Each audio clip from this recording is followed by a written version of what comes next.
And so we sold our place and gave away all our furniture and belongings and kept only the artwork that I had. We rented the largest U-Haul we could find and packed it away and brought it out. And through a real estate catalog, found this particular area, saw this spot, was the first place the real estate operator showed us, and bought it. And actually the idea was to come out here and so I'd have time to work on my sculpting, but the reality of it was that there were so many things to survive that I think it was a 5 or 6 year period that I didn't work on things at all. It was just surviving, cutting wood and milking the cow, and so it's only been 2 or 3 years that I've been able to extract the time to work on the things.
Now, there were 94 pieces of artwork in that show, comprising, I would say, a 15 to 20 year period of intent.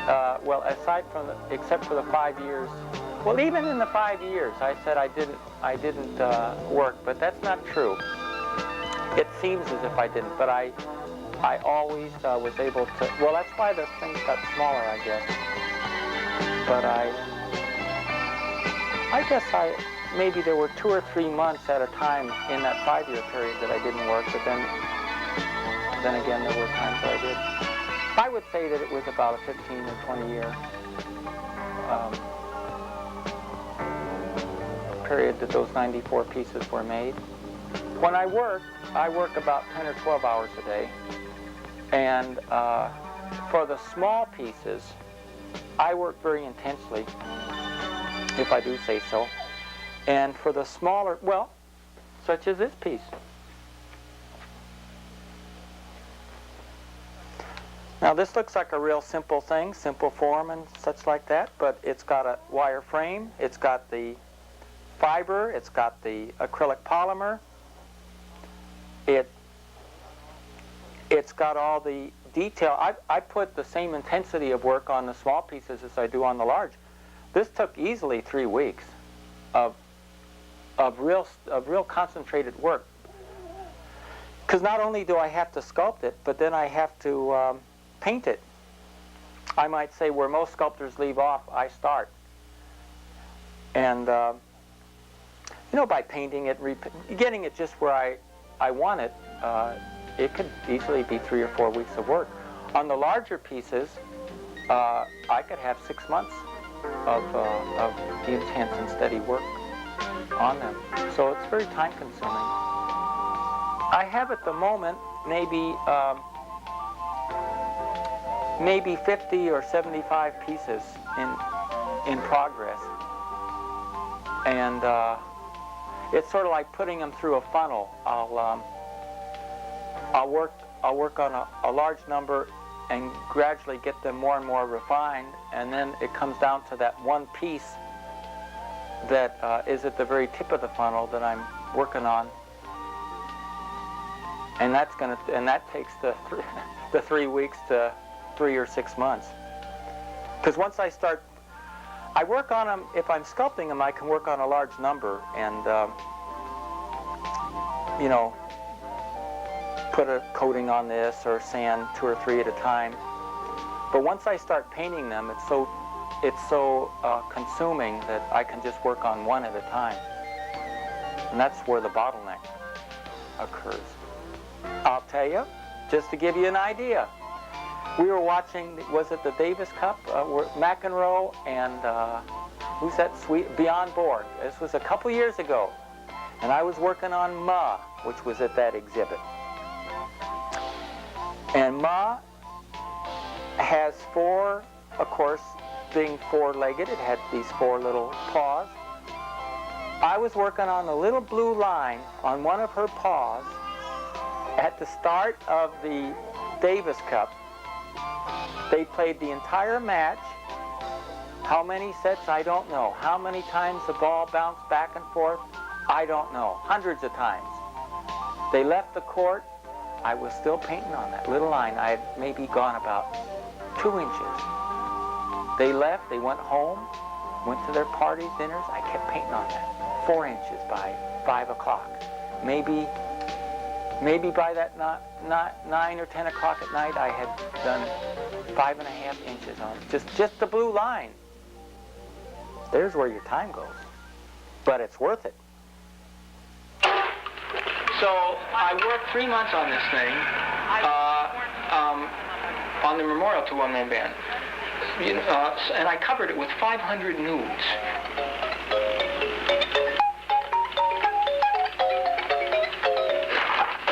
This is a robot thing that would crawl through the wall. They apparently didn't see them or didn't object to them. It actually did. A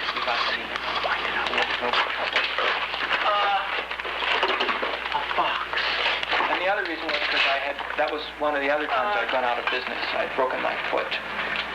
I had a lot of different, not to mention them at all, but a lot of different areas in which I worked.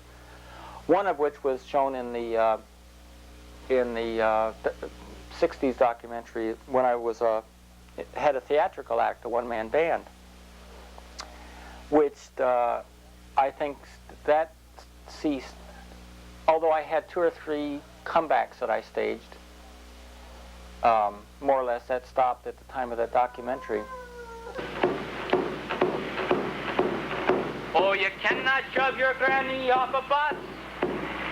Oh, you cannot shove your granny. So I got very few jobs, and I could not bring myself to explain to them. They're too gross to understand. I would condescend to explain to them actually, what it was. So no one believed that was the act, and therefore it failed. This gives you perhaps a very meager taste of what the act really was. As I say, sometimes it went on for 6 minutes, sometimes 6 hours, and in a sense, for years and years.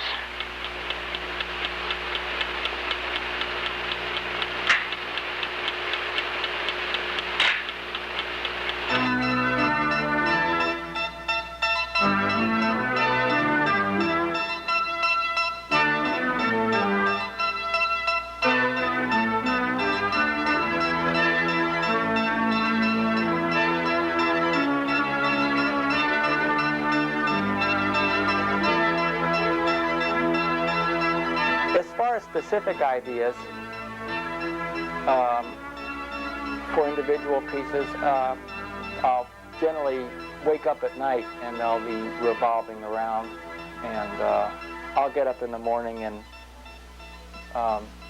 sketch them out as best as the impulse can be remembered.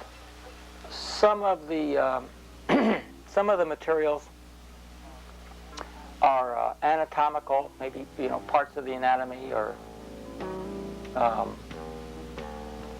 I call them structures, but parts of, let's just say guts, and viscera of various sorts, and parts of animals, and these are areas that I have had experience, so that they're easily brought to my mind. I would say the things that I have, the main influence that I have is a whole bunch of ideas in my notebook of scenes of nature, because it's a lot of nature running around there. As we're closing up shop here at the gallery, I thought it would be interesting to discuss an often neglected subject that of the art classes. They somehow fail to discuss the transportation of the art object. It's usually a fairly simple matter to make the art object. Say, in this case, this supine figure. It's basically simple. It's arms and legs, a head, and a torso. But how do you get the object from the studio to the gallery? Now you take this case, the legs, the distance between the legs. You couldn't get it to fit into a truck. The arms would break off. The guts, very fragile, they would break. Miscellaneous items. You say it couldn't be done. How would you do this? It's impossible. And yet, here it is, in the gallery from the studio. The secret.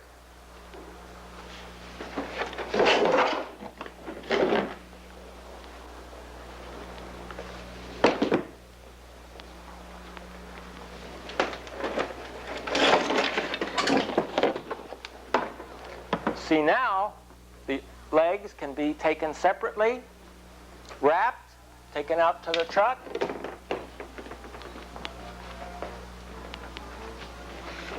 The arms come off. Simple, simple.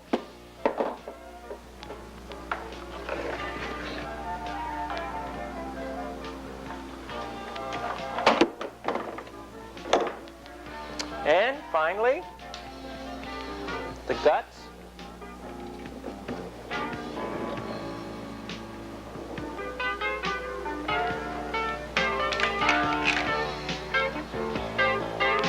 And the miscellaneous.